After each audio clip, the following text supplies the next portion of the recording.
Assalamualaikum warahmatullahi wabarakatuh. Perkenalkan, saya Tri Rahayu Puji Pratiwi dari jurusan Ekonomi Syariah, Fakultas Ekonomi dan Bisnis Islam IAIN Tulungagung.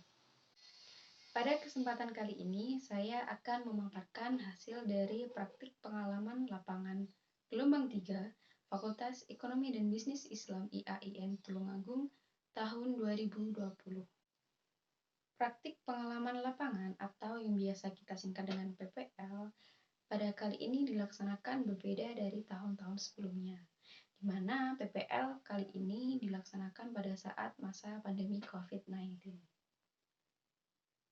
PPL gelombang 3 dilaksanakan pada tanggal 5 Oktober sampai dengan 6 November 2020. Pada PPL gelombang 3 ini, kami para mahasiswa diperkenankan untuk memilih lokasi PPL yang dekat dengan tempat tinggal kita, yang tentunya masih linear dengan jurusan yang kita ambil. Nah, karena adanya pandemi COVID-19, maka PPL gelombang 3 ini dilaksanakan secara virtual dengan metode wawancara dan observasi pada lembaga yang dekat dengan tempat tinggal kita. Oleh karena itu, saya mengambil lokasi PPL di Orin Boutique Cake atau yang biasa disebut dengan toko roti Orin yang terletak di Jalan Raya Bungur nomor 33, Dusun Sukowidodo Timur, Desa Sukowidodo, Kecamatan Karangrejo, Kabupaten Tulungagung, yang berjarak 1,1 km dari tempat tinggal saya. Dengan judul yang saya ambil, Strategi Stabilitas Pendapatan Orin Boutique Cake pada new normal di era pandemi COVID-19. Selanjutnya langsung saja ke pembahasan. Terlebih dahulu kita bahas mengenai profil lembaga. Toko Roti Orin atau Orin Boutique Cake didirikan sekitar 17 tahun yang lalu atau lebih tepatnya pada tahun 2003. Toko Roti Orin didirikan oleh dua bersaudara, yaitu Ibu Noni dan adiknya yang bernama Ibu Dian. Awalnya, toko roti ini bermula pada bisnis kecil yang hanya melayani pemesanan kue saja. Niat awal Ibu Noni mendirikan usaha ini adalah agar semua lapisan masyarakat dapat menikmati kue tart dengan harga yang terjangkau dan dengan rasa yang enak.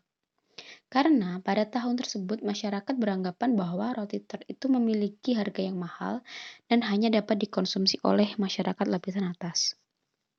Modal awal untuk usahanya yaitu sebesar Rp100.000 dan hanya dikelola oleh Ibu Noni dan Ibu Dian saja. Kemudian dari tahun ke tahun toko roti Orin mengalami perkembangan sehingga Ibu Noni dapat mendirikan tokonya sendiri dengan jumlah karyawan sebanyak 50 karyawan. Toko Roti Orin memproduksi kue tart dan kue-kue kering yang didistribusikan ke swalayan-swalayan yang ada di Tulungagung. Sedangkan di dalam tokonya sendiri terdapat kue kering, roti tart, dan segala perlengkapan ulang tahun. Toko Roti Orin memiliki visi, yaitu menyediakan produk roti yang berkualitas tinggi, namun dengan harga yang terjangkau, yang mampu bersaing serta memberikan pelayanan yang memuaskan terhadap konsumen. Sedangkan misinya adalah yang pertama, menciptakan tenaga kerja yang ahli dan kompeten, serta memiliki intak dan iptek yang kuat. Yang kedua, memuaskan konsumen. Yang ketiga, menjadi toko roti yang terdepan. Dan yang keempat, memperluas lapangan kerja untuk masyarakat desa Sukowidodo dan di sekitarnya. Toko Roti Orin memiliki struktur organisasi yang terdiri dari owner yang berhubungan langsung dengan bagian pemasaran, ada juga bagian keuangan, bagian produksi, dan beberapa karyawan. Kemudian pada permasalahan yang ada di lapangan. Dari hasil observasi selama melakukan praktik pengalaman lapangan, penulis menemukan fakta bahwa dengan berdirinya toko roti Orin telah meningkatkan pendapatan masyarakat yang berada di sekitar toko roti tersebut. Dengan adanya toko roti Orin menjadikan sebuah lapangan kerja baru bagi masyarakat sekitar. Yang dilakukan toko roti Orin dalam menjalankan produksinya, mengajak ibu-ibu rumah tangga yang di sekitar toko roti Orin untuk bekerja sama dalam hal produksi. Setelah melakukan observasi dan wawancara dengan pihak toko roti Orin, saya menemukan berbagai permasalahan yang menjadi kendala dalam kurun waktu 4 bulan ini. Sebelumnya saya menemukan satu permasalahan, namun masalah tersebut berkembang dan mempengaruhi pendapatan dan aktivitas produksi di toko roti Orin. Permasalahan yang ada di toko roti Orin adalah menurunnya tingkat pendapatan. Karena Indonesia saat ini mengalami wabah COVID-19 sejak pemerintah mengumumkan 2 pasien yang terjangkit COVID-19 pada tanggal 2 Maret tahun 2020. Dari sini pemerintah memberikan antisipasi untuk pencegahan penularan COVID-19 dengan melakukan PSBB. Dari hal tersebut, pemerintah juga menganjurkan pemberhentian aktivitas secara beruntun dari menghentikan operasional pendidikan, politik, produksi yang berpotensi mengakibatkan penyebaran COVID-19 yang lebih cepat. Hal ini menjadi pukulan telak yang menimpa toko roti Orin. Bagaimana tidak? Peraturan yang diberikan begitu mendadak sehingga toko roti Orin belum sempat menyiapkan kebijakan manajemen risiko apabila produksi ditutup sementara. Selain itu, beberapa roti-roti yang sudah siap kirim ke swalayan dengan tiba-tiba ditunda dalam kurun waktu yang belum ditentukan, sehingga secara drastis pendapatan yang diterima toko roti Orin mengalami penurunan menjadi 30%. Kemudian, dari suatu permasalahan, terdapat tanggapan dari pihak lembaga tempat praktik.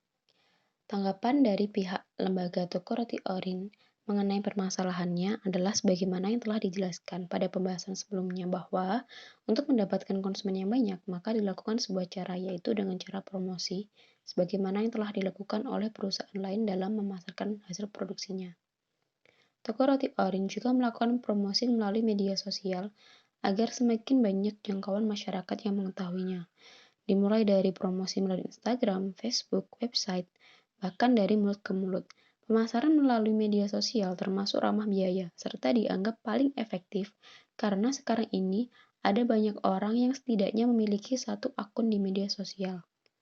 Tak hanya sekedar membuat akun di beberapa platform media sosial, usaha pada toko roti Orin ini haruslah menunjukkan kehadiran di masyarakat dengan menampilkan konten-konten yang menarik seputar produk dari Orin yang ditawarkan. Namun, hal tersebut sebelum terjadi wabah COVID-19 yang menyerang sehingga mempengaruhi jumlah produksi, bahkan bisa dikatakan sepi produksi dikarenakan tidak adanya pesanan yang diterima. Sedangkan untuk menstabilkan pendapatan menuju new normal, toko roti Orin mempersiapkan untuk pengumpulan segala persyaratan dari keunggulan yang dimiliki oleh toko roti Orin dengan mengandalkan kualitas yang dimiliki, sehingga rencana anggaran biaya produksi yang harus dipersiapkan karena akan sangat mempengaruhi dalam proses produksi dan pemasaran. Strategi stabilitas pendapatan Orin Putih Cake. Toko roti Orin dalam melaksanakan kegiatan usahanya tetap berpegang teguh dengan ajaran agama Islam, sehingga segala larangan atau bentuk kegiatan yang menyimpang dari Islam benar-benar dijauhi oleh toko roti Orin. Dengan melakukan kegiatan yang tidak menyimpang dari agama Islam, usaha ini cukup mengalami perkembangan yang baik. Masyarakat banyak yang percaya akan roti yang diproduksi oleh toko roti ini. Bahkan karyawan pun nyaman dengan melakukan kegiatan di toko ini. Dalam melakukan penjualan hasil produksinya, pengusaha ini menetapkan harga yang sama, di mana harga tersebut tidak memberatkan konsumen. Dalam artian, keuntungan yang didapatkan setiap penjualan satu roti tidak terlalu banyak, akan tetapi disesuaikan dengan harga pasar. Karena menurut pemilik toko roti Orin, inilah yang cukup penting untuk tetap dilakukan oleh seorang pengusaha dalam melakukan usaha. Karena pengusaha ini berpendapat jika seorang pengusaha menetapkan harga yang melebihi dari harga pasar dan mengambil keuntungan yang terlalu banyak, maka konsumen akan lari. Analisis terhadap temuan studi. Berdasarkan hasil identifikasi yang ditemukan, dapat disimpulkan bahwa sebuah lembaga atau perusahaan mempunyai planning dalam hal manajemen pemasaran dan manajemen risiko. Karena kedua hal tersebut sangat mempengaruhi perkembangannya di perusahaan. Setiap lembaga sudah pasti memiliki suatu kebijakan yang digunakan untuk meminimalisir tingkat risiko di masa depan dan kebijakan strategi dalam memperluas tingkat pemasaran suatu produknya.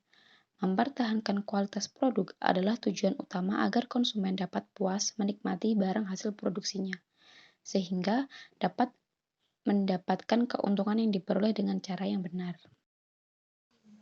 Itu tadi pemaparan hasil laporan praktik pengalaman lapangan dari saya. Ada kurang lebihnya saya mohon maaf. Terima kasih sudah menonton. Wassalamualaikum warahmatullahi wabarakatuh.